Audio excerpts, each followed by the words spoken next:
Привет-привет! Меня зовут Людмила, и с вами Людмила Шпакова в потоке. Сегодня у нас с вами будет достаточно такая болезненная тема треугольника. Делаю ее очень редко, но тем не менее, да, запросы подобные имеются. Итак, значит, название к нашему разбору звучит так. Треугольник. Что он чувствует к ней и к вам? У нас будет 3 позиции. И для начала мы с вами сделаем сигнификацию мужчины, чтобы вы были уверены, что это ваш человек, ваш мужчина. И, конечно, да, этот разбор, он больше рассчитан на тех, кто точно уверен, точно знает, да, что у мужчины кто-то есть. Сейчас немножко выровняю, потому что ощущение, что что-то вам криво видно. Может быть, это, конечно, у меня такое ощущение здесь. Вот, значит, сделаем сигнификацию. После сигнификации будем делать некую сравнительную характеристику. Что человек чувствует к вашей сопернице и к вам. И вот в роли соперницы здесь может выступать кто угодно. Если вы точно знаете, что мужчина женат, это жена. Если вы думаете, что у него есть другая женщина, или он сказал вам о том, что есть другая женщина, да, то это она. То есть в треугольнике мы бываем в разных, да, вариациях. Мы сегодня рассматриваем 2 женщины, 1 мужчина. Да, треугольник, в котором 1 мужчина и 2 женщины. Ну, вот так. Окей, 2, 3 идут в ожидание. Мы начинаем с единичек. Кто к нам пришел?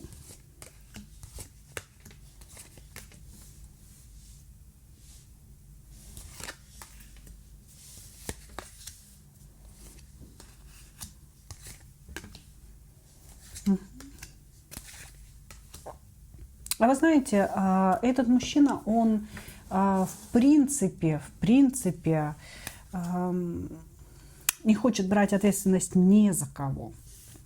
То есть не за вашу соперницу, да, может быть, там свою жену, не за вас, потому что у этого человека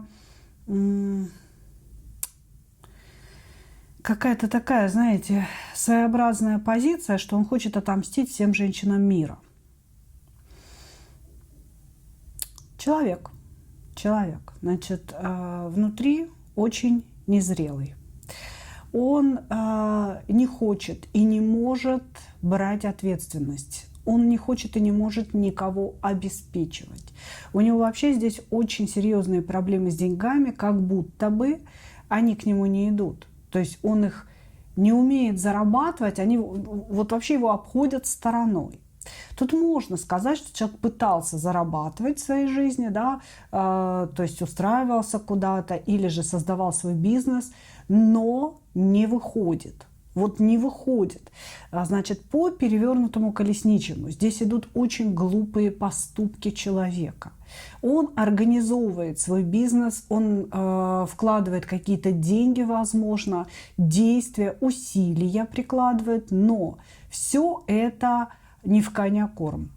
Понимаете? Вот здесь по-другому не скажешь. Как будто бы он не умеет стратегически мыслить, он не умеет выстраивать планы. Он сначала делает, потом думает, этот человек. Понимаете? И он все время прогорает. Все время прогорает.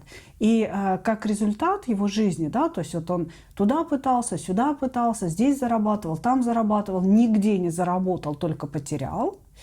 И уже, собственно говоря, ну, я не знаю, его ангелы-хранители или Господь Бог, да, вот глядя на него, сказали: Боже ты мой, Боже, все, как я с тобой устал. И вот, и все, и просто его куда-то на обочину жизни скинули. Вот. Значит, у человека очень серьезные проблемы с зарабатыванием денег. То ли он не может на работу устроиться в данный момент, то ли какая-то работа не по нему, да, слишком мало зарабатывает. Но здесь человек вообще ничего не может дать женщине, ни одной. Это удивительно, что у него здесь 2 женщины, да, что, собственно, вы здесь потеряли. Вот, значит, ведет себя как маленький мальчик, все время жалуется, все время говорит, что у него одни проблемы, занимает позицию жертвы, пытается создавать какие-то тайны, да, то есть я думаю, что у него здесь есть жена, а вы скорее некий третий фактор, любовница. И он все время говорит вам о том, какая деспотичная жена, что он ее не любит, живет только потому, что у него сейчас нет работы, значит, она его обеспечивает, Васе-трясе, вот, значит, пытаясь создать у вас иллюзию того, что он такой вот несчастный, ему просто не повезло, чтобы вы его эмоционально поддерживали, наполняли, а может быть не только эмоционально. То есть здесь мужчина колоссальный манипулятор с жалостью, чувством вины, собственным вот этим образом несчастного, брошенного всеми богами человека.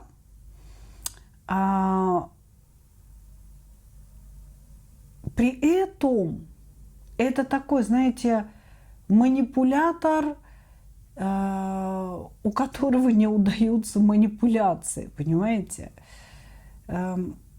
Ну, то есть он на своих манипуляциях тоже особенно ничего не получает. Здесь какая-то такая, знаете, странная позиция, все вокруг виноваты. Я очень хороший человек, я старался всю свою жизнь, но вот почему-то меня все ненавидят, да, все, кто остался в прошлом. Эти все, они виноваты, жена моя виновата передо мной. Вот только ты, любимая, можешь меня спасти, можешь меня как-то вот наполнить, люби меня, любимая, люби, вот, но тебе я тоже ничего не дам. Понимаете, то есть здесь вот прям мужчина, который выворачивает все наизнанку, представляя всю свою жизнь вот в таком, знаете, негативном свете относительно других людей и его самого, для того, чтобы вызвать жалость. Но ощущение, что это все не сознательное действие, а он реально так думает. Понимаете? Ну окей, хорошо, мы сегодня о чувствах, да? Возьмем 2 колоды и будем на разных колодах смотреть чувства к вашей сопернице. Кто бы она ни была, жена, или вы знаете, что у него есть еще кто-то, да? Здесь все-таки, похоже, жена. Что он чувствует к ней?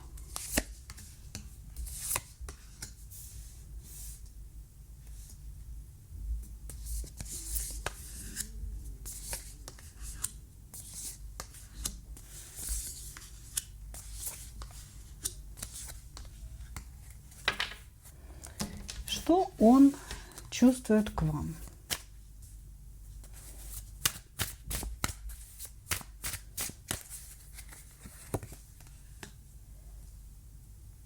Угу. Ну, вы-то здесь походу ушли куда-то.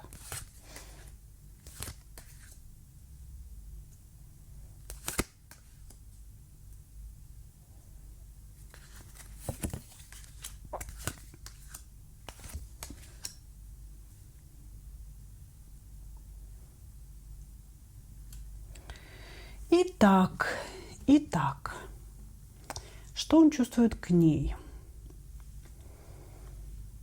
Он говорит о том, что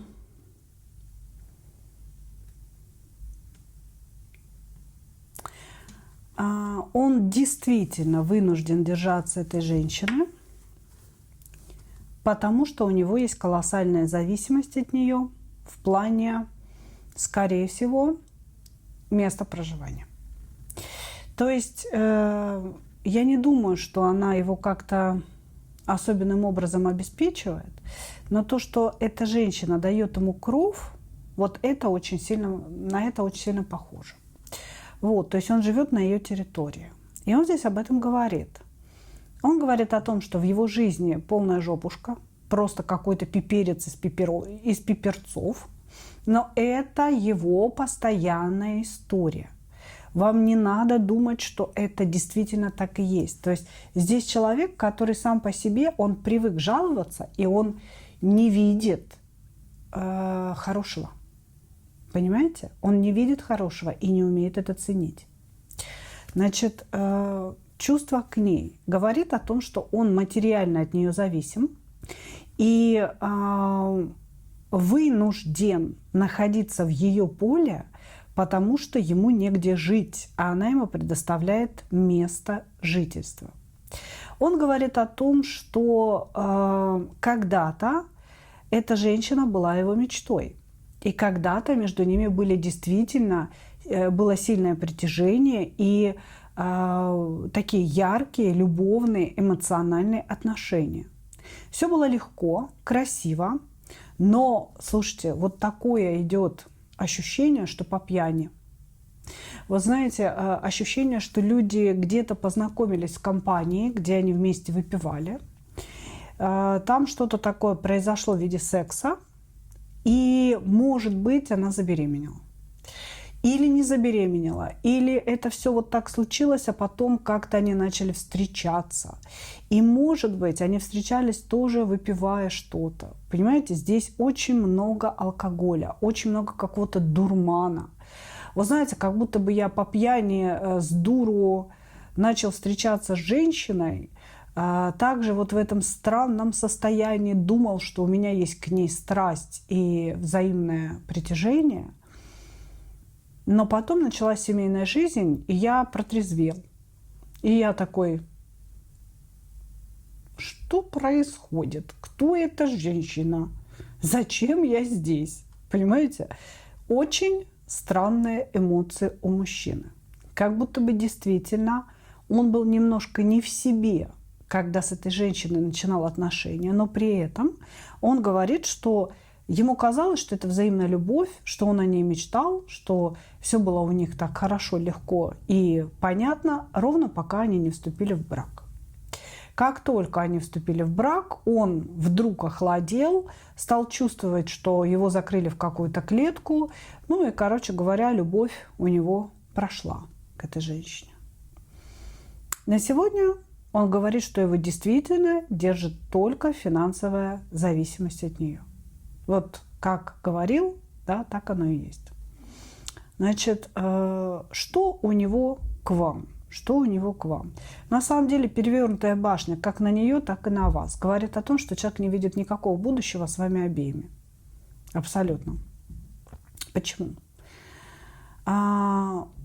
Его жена, я думаю, что речь о жене, очень сильная женщина. Вы не менее сильная женщина. Она жесткая, холодная, расчетливая. Вы эмоциональная, теплая, наполняющая. Но вы обе очень сильные. Он не справляется. Значит, его жена действительно его гнобит, а вы как будто бы требуете, чтобы он изменился. Понимаете? То есть он и хотел бы к вам занырнуть, он хотел бы к вам под крыло, но вы как бы крыло так прикрыли и говорите, не, слушай, как бы я уже тут много чего поняла, да, поэтому ты давай сначала сделай, сначала заработай, сначала устройся на работу, а потом уже мы будем с тобой о чем-то думать. Сначала разведись, скорее всего, говорите вы. Вот. Значит, безусловно, у него к вам больше эмоций, чем к его жене, но ничего из этого не любовь. Не любовь. Значит, он начал с вами отношения для того, чтобы было не так больно от унижений жены. Жена его унижала, мужское достоинство, да, его очень сильно ущемляло. И он, знаете, как доказательство своей значимости, своей мужественности вступил в отношения с вами. Значит, сначала он говорит, у него снесло крышу от страсти, от любви. Вы вся такая просто нереальная, эмоциональная, какая-то горячая. Вы его очень сильно разожгли. И он говорит, что мне с ней было колоссально хорошо. С ней я был счастлив. Но здесь тоже все в прошлом. Понимаете? Я с ней был колоссально счастлив. Он мечтал о том, что когда-нибудь что-нибудь произойдет. Вот. Все это было в переписке. Ему нравилась какая-то переписка с вами. он наполнялся за счет этой переписки. Вот. Как бы кончилось здесь все.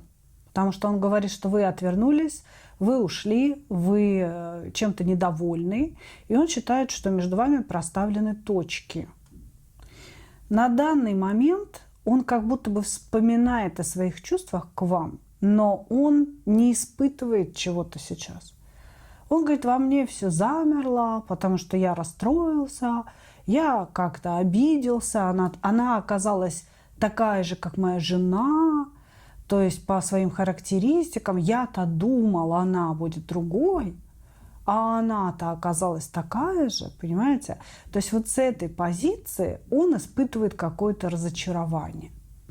Вспоминает о том, как было хорошо, как было тепло, о своих мечтах, о том, что он там себе нафантазировал в отношении вас. Ну, а сейчас он буквально, вот он не говорит, что чувства ушли. Он говорит, что все замерло. Все замерло. Все куда-то вот оно рассосалось во мне. Ну, такой вот у нас человек, понимаете? Вот такой. Вот так, мои дорогие. Вот так у нас все здесь. Тихо, спокойно получается. Благодарю вас. Переходим к позиции номер 2.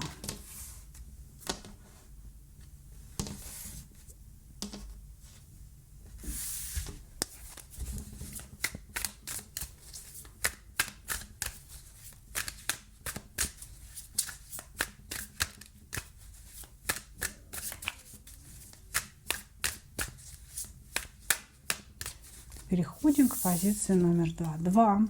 Двойки, господи, двойки. Так. Угу.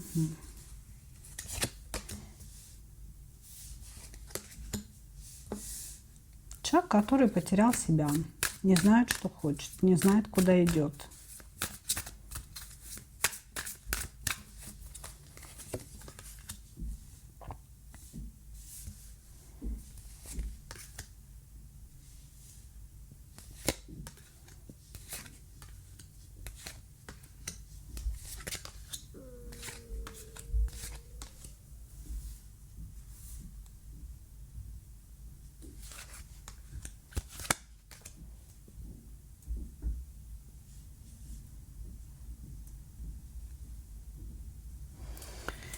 Так, угу. Значит, здесь мужчина, это тоже разговор о женатом мужчине, иерофант, десятка пентаклей, здесь человек, который женат. Вы тайная женщина его. Значит, здесь мужчина, который привык побеждать. Очень сильный человек, добившийся какой-то должности или каких-то денег в своей жизни, имеющий образование. Человек, с которым очень интересно беседовать, потому что он много чего знает. Вот, значит, здесь человек, который может интересоваться тайными знаниями, магией, эзотерикой, или же это такой философ, знаете, который очень много читал, и вот у него какой-то такой философский взгляд на жизнь, что все не просто так, что мы здесь не для того, чтобы просто вот тупо выживать, да, а для того, чтобы вот достичь какой-то цели определенной, философской. Вот, то есть мужчина здесь очень много думает, он достаточно резкий, и если он принимает какое-то решение, да, то оно такое вот незыблемое. А если человек говорит о том, что он уходит, он уйдет. Если он говорит о том, что он переезжает, меняет жизнь, он переедет и будет менять жизнь. Это человек слова. Вот сказал, сделал. Вот такой мужчина. Вот, значит, очень много чего в жизни у него удалось. Он в шестерке жезлов, он в карте триумфатора-победителя. То есть он действительно достиг в жизни каких-то целей, которые перед собой ставил. И это такой, знаете, завидный жених, да, ну, он женатый, да, завидный муж, я бы сказала. Вот. Значит, но у этого человека глобальная эмоциональная пустота внутри. Он может быть, находится в неком возрастном кризисе. Когда, может быть, ему 40, может быть, 50, какой-то переломный момент, да, когда человек начинает задавать себе неудобные вопросы. Сам себе, да? Кто я? Куда я иду? Почему я такой? Да? Почему я не могу справиться со своими тревогами, со своей агрессией? Почему я все время куда-то бегу и не могу насладиться своим успехом? Ну, к примеру. Да? То есть вопросы здесь могут быть разные, но это вопросы к себе, о неком смысловом наполнении жизни. Вот я бы сказала так. То есть человек здесь задает себе вопросы о смысле собственного пути, смысле собственной жизни. И не находит ответов, потому что внутри него пустота, пустота, пустота. Все, что касается работы, он все это просчитывает, делает хорошо. Все, что касается зарабатывания денег, все тоже круто. Но в душе пусто. Он ищет что-то, что заполнит его эмоционально. Понимаете? Как-то так. Хорошо.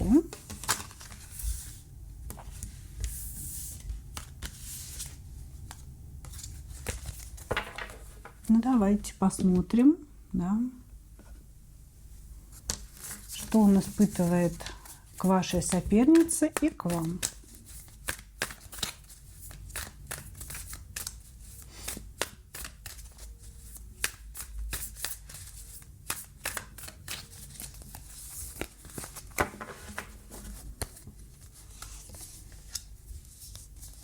Что он чувствует к ней?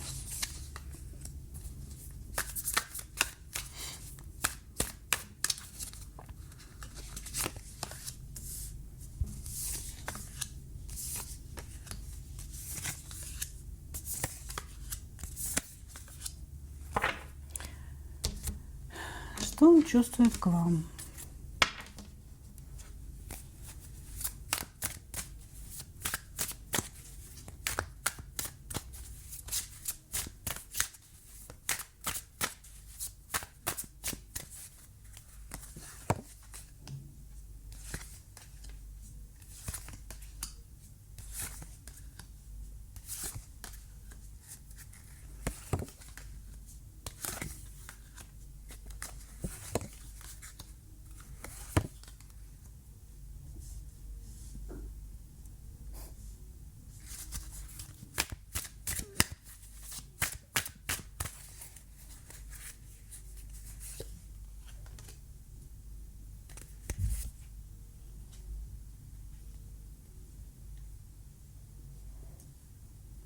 Значит, насчет нее.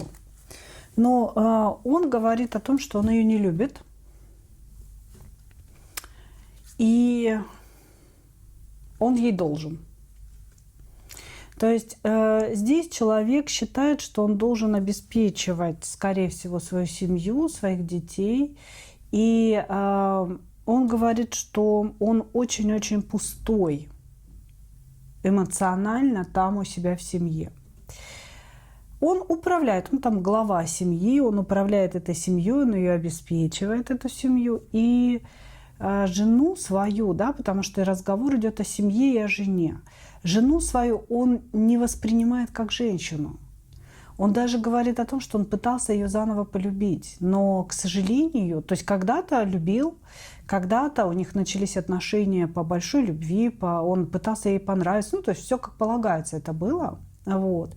И он говорит, что то ли быт все убил, то ли его холодность, его расчетливость все убила. Тут на самом деле человек обвиняет себя. Он говорит, я очень низкоэмоциональный человек. И я загораюсь, а потом быстро затухаю. И поэтому мне тяжело что-то предложить женщине. Вот что он говорит. Значит, на данном этапе их жизни Он чувствует ответственность за эту женщину. У него очень развито чувство долга и желание с финансовой точки зрения сделать все, чтобы она не нуждалась. То есть он взял за нее ответственность, так же, как за детей. Но ее как женщину или как личность он не держит ни в сердце, ни в голове. Он ее держит как составляющую семьи. Вот, то есть у меня есть семья, и она включает жену. Вот как-то так это выглядит. Дальше. Он говорит о том, что эта женщина, то есть она сделала так, что он стал тем, кем он стал. То есть он ей очень благодарен. Без нее не было бы каких-то его побед, не было бы какой-то удачи. Может быть, она очень терпеливая. Может быть, она ему родила детей, сама о них заботилась, ничего от него не требовала. Да? Может, она его очень хорошо поддерживала. Здесь мужчина благодарен этой женщине, но он совершенно четко говорит о том, что он ее не любит. То есть на сегодняшний момент я ее не люблю, но мое чувство долга очень сильно, говорит он.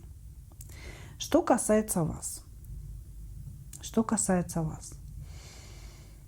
У вас отношения соперничества. Человек пытается вас в чем-то победить, доказать вам что-то и сделать так, чтобы вы от него зависели. Был момент в ваших отношениях, когда он за вами бегал. Может быть, вы не совсем понимали, что он бегает. Да? То есть он, может быть, не проявлял такую свою зависимость, симпатию к вам такую сильную. Да? Но ему казалось, что он бегал. Значит, здесь такое ощущение, что какие-то многоэтапные отношения, да, у вас. То есть был этап, он за вами бегал, вы его подпинывали, как-то отворачивались, говорили нет, нет, нет. Вот. А сейчас новый этап, и он уже не испытывает тех чувств, которые были тогда, но ему хочется сделать вас зависимой от себя. Типа того, что когда-то я был в тебя очень сильно влюблен, когда-то я хотел этих отношений, а вот сейчас ты должна хотеть этих отношений больше, чем я. Мне будет приятно. Но сказать, что он сейчас там вас безумно любит, готов на все ради вас, я этого не скажу. Вот понимаете, не скажу. Здесь очень много страсти, очень много желания обладать вами, но не любовь. Я ее хочу. Я хочу ею обладать. Я хочу, чтобы она хотела меня. Я хочу, чтобы она за мной бежала, чтобы она проявлялась, чтобы она меня о чем-то просила. Ну, как будто бы через это он себе что-то докажет. Но это тоже не про любовь. Все это не про любовь. И тут, то есть и в случае с женой, и в случае с вами, человек хочет управлять ситуацией. То есть там он ей управляет совершенно спокойно, а с вами он тоже хочет управлять. Он хочет и ваш какой-то буйный, жезловый нрав взять под контроль. Это такой человек, он контролер. И он такой типа, и эту приручим, или приручим, да, как правильно говорить. Ничего страшного, да, и с этой тоже разберемся. Но со своей женой он расставаться не намерен, а с вами он будущего не видит. Понимаете? То есть через вас человек хочет как-то самоутвердиться. Он испытывает страсть, безусловно, это можно назвать чувствами, но это больше доказать себе, что когда-то вот я ее хотел, да, и сейчас как бы она мне за это заплатит. Вот что-то в этом роде, понимаете? Вот. А женой, конечно, он расставаться не будет, он так и будет жить там, обеспечивать, все делать и ждать, когда же какое-то эмоциональное наполнение к нему придет. Благодарю вас, двоечки. Двигаемся дальше.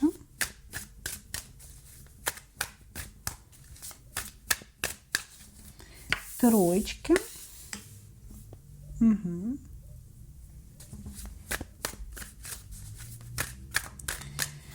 Сразу выпадают треугольники. Да, здесь тоже женатый.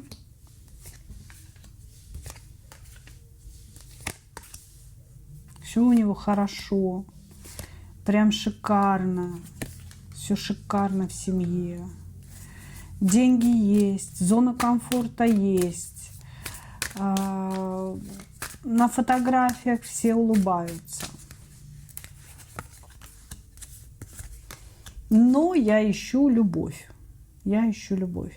Недостаточно его нарциссичной натуре восхищения его жены. То есть здесь у человека есть семья. Действительно, мы смотрим треугольник с семьей. И семья здесь полная чаша. Десятка пентаклей, девятка кубков. То есть все шикарно. Более того, жена считает, что он любит только ее, что никогда в жизни не изменяет, что у них счастливая пара. Они фотографируются, улыбаются. То есть пара, дети, какие-то... Судьба постоянно подкидывает шансы на обогащение, на то, чтобы быть счастливыми. То есть это такая вот семья с инстаграмной картинки. Понимаете? Вот. Но он говорит нам, да, что я ищу любви. То есть вот я это уже все создал, но как бы любви-то у меня нет. А любовь у него весьма странная. А он требует, ну, вернее как, потребность в любви весьма странная. Он требует, чтобы им восхищались. Он требует, чтобы его хвалили. И ему нужно, чтобы человек рядом постоянно ему говорил: Боже, какой ты крутой, какой ты классный. Причем это должно происходить за любую мелочь. Закрутил он какую-то гаечку, лампочку вставил, цветочек один вам принес, да, вы должны вот как-то так преувеличенно радоваться, да, входить в какой-то экстаз. Боже, роза, роза, одна роза ты мне принес. Эта роза такого прекрасного цвета, она так прекрасно пахнет. Боже мой, да нет ничего прекраснее этой розы. Ну, вы понимаете, да, что он хочет? У него есть семья, и там, в принципе, все норм. Но ему не хватает вот этого восхищения и преклонения. Как будто бы в своей семье он играет одну роль, и там его видят, может быть, даже настоящим. Да? И его как объект преклонения не воспринимают. Ну, ты же обычный муж. Да, ну ты как бы обычный человек, ты вот что-то делаешь такое обычное. Да, у нас все хорошо, все есть, дом, машина, гараж, дети, как-то все норм. Ну вот так давай дальше жить. А ему хочется, чтобы женщина рядом молилась на него. И он ищет себе дополнительную женщину, отношения треугольные. Причем вы не первая, кого он ищет, да, кого он нашел, можно сказать. То есть он все время находится в поиске некой женщины, которая будет его поклонницей, если так можно сказать. Да, и она будет так: Боже мой, любимый, я живу ради тебя. Я буду ждать тебя 15 лет. Вот так. Хорошо. Давайте посмотрим его чувства к этой женщине, да, к его жене.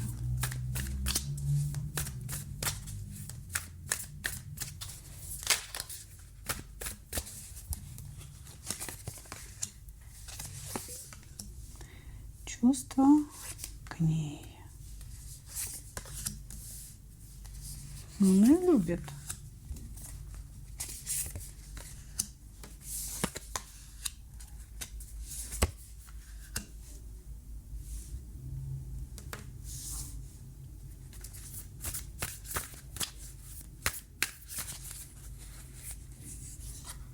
Угу. На самом деле он очень боится, что она куда-нибудь денется из его жизни.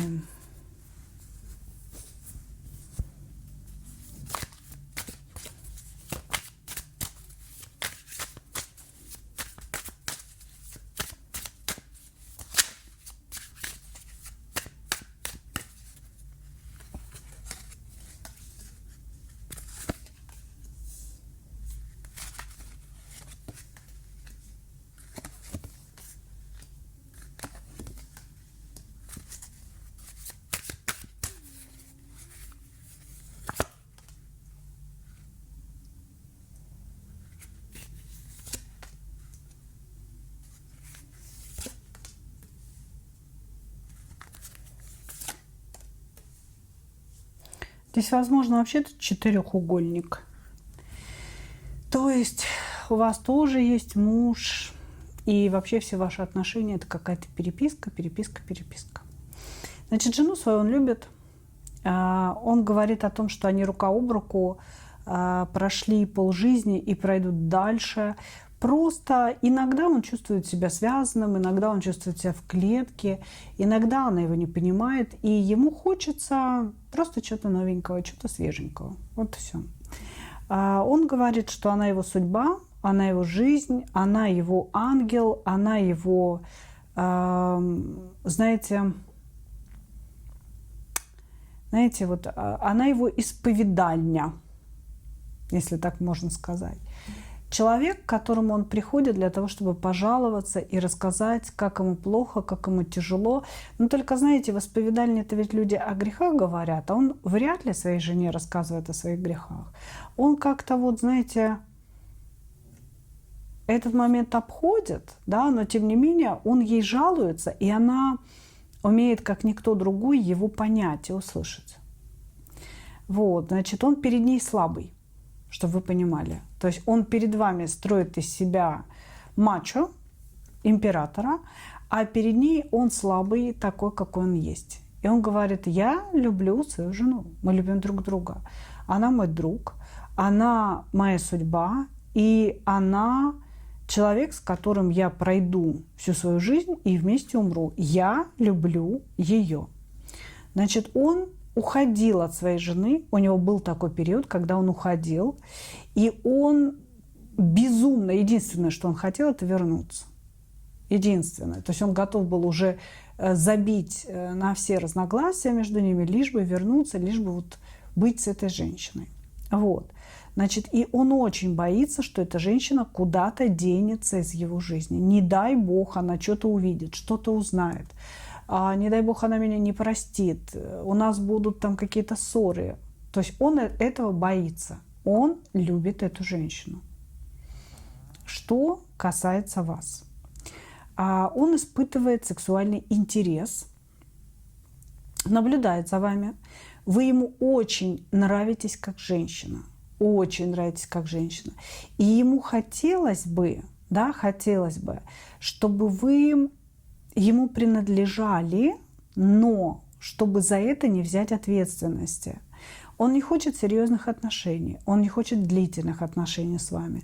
Он хочет, чтобы как-то разово это все произошло, вот вами насладиться, сделать большущий глоток вас, вашей энергии. И чтобы вы ушли, ничего не требовали после этого. Вы знаете, какая интересная позиция, да? То есть как-то пусть она будет моей, но ненадолго. И чтобы она ничего там себе не возомнила, ничего не начала требовать. Вот из этого разряда здесь. Очень много переписок. Ощущение, что, может быть, между вами не было даже еще сексуальных отношений, потому что здесь все в таком, знаете, ах, если бы да кабы варианте прописано. Вот. Как будто бы вы, может быть, в переписках-то вы о любви говорите и о близости говорите, но вроде как не было ничего. Вот. Значит, ему очень хотелось бы какого-то такого быстротечного, яркого сексуального романа с вами, после которого вы разошлись бы, как в море корабли, тихо, спокойно, без претензий. Но он понимает, что вы не такая. Он понимает, что вы манипулятор, что вы очень жесткая, что вы требуете включенности и проявленности от мужчины, и что вот так вот с легонца прокатиться на вас у него не получится. Вот так. Ну, не вижу я здесь любви, любит он свою жену. Вижу мужскую заинтересованность, страсть в вашу сторону, желание обладать вами. Здесь, знаете, вот из разряда, если реально у вас есть муж, да, здесь показано, что вроде как есть, а у него есть жена, у вас есть муж, да, ну почему бы и не да, как говорится. То есть он готов вам предложить пару раз встретиться и насладиться друг другом. Но сразу вот как-то, знаете, очерчивая границы этого. Мы насладились и разошлись, и ты мне не пишешь, не звонишь, и вообще меня не тревожишь, да? Но если когда-нибудь у меня снова что-то там засвербит, я тебе снова напишу. И тогда мы можем с тобой опять встретиться. Ну, вот как-то так здесь, понимаете? Вот, вы ему нравитесь как женщина, он испытывает притяжение сексуальное, но не сказать, чтобы очень. Ну, вот я не вижу какого-то там сумасшествия, если честно. А вот здесь, в случае с женой, он очень сильно боится ее потерять. Ну что, мои дорогие, вот такой получился сегодня у нас разбор. Я благодарю вас за ваше внимание. И, как обычно, хочу пожелать вам только одного. Встретить свою настоящую любовь и не потерять в ней себя. Ну а мы увидимся с вами в следующих видео. Пока-пока.